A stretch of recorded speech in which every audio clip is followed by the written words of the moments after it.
those of you who don't know, I am a very big fan of musicals.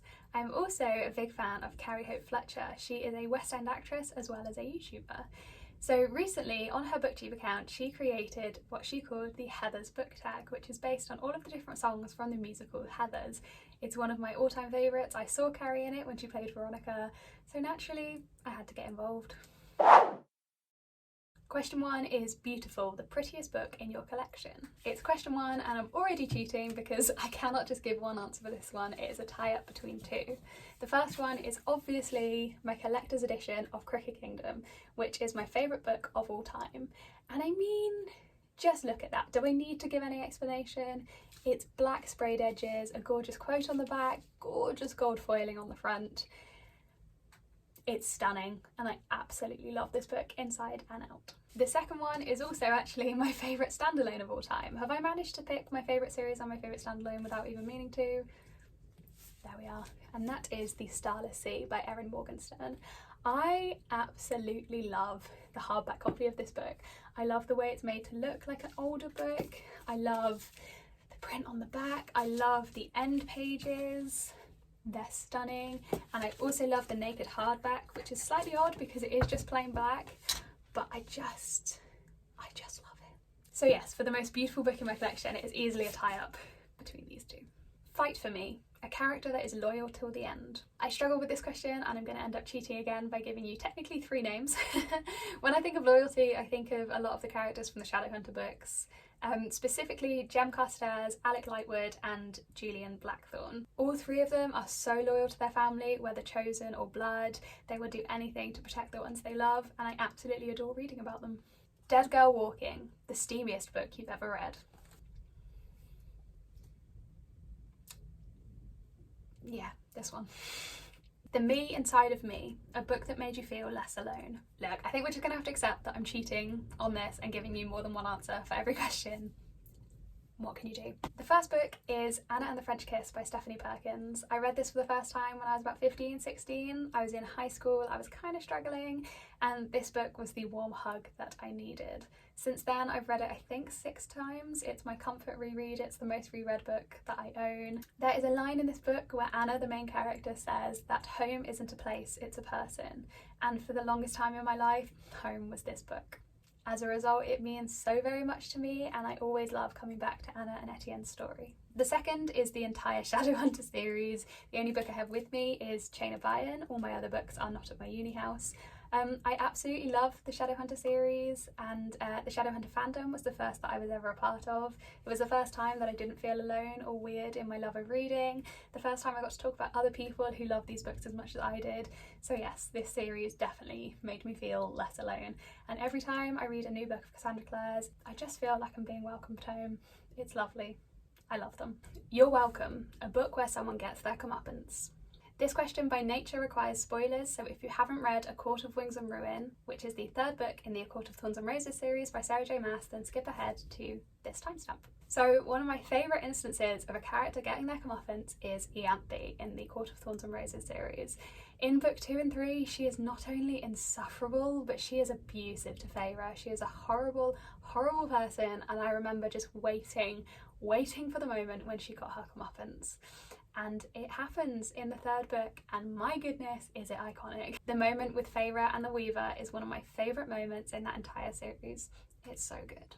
Never Shut Up Again, a book where someone has a mic drop moment. This is a tough one. There were no specific instances that come to mind, so I'm going to go with the Throne of Glass series. Now, Selena Solothian, the main character in this series, keeps a lot of secrets, and so when she finally reveals them, obviously for her own gain, she does so with a lot of sass, and it is just so much fun to read.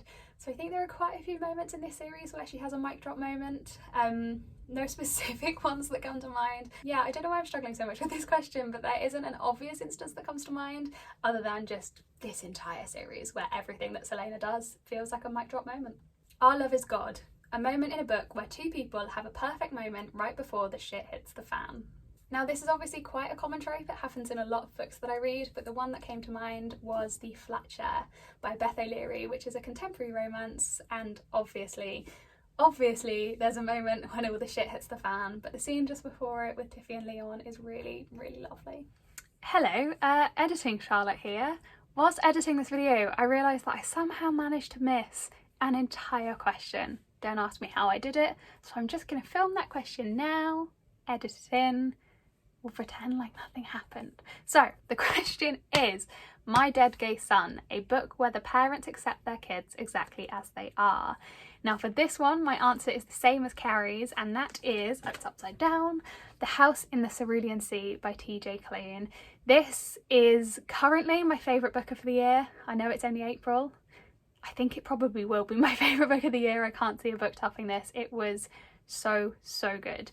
But in this book there is a man called Arthur Parnassus who runs an orphanage for 6 of the most deadly and unique magical children. So they are not his children, he runs the orphanage, but it counts because he is like a father to them, and he is just so wonderful. He is so lovely to those kids, he adores them, and despite the fact that they're these unusual magical children, he doesn't see them like that. He just sees them as kids who need a loving, caring home, and it is so heartwarming to read. So if you haven't read The House in the Cerulean Sea by TJ Klune, I cannot recommend it enough.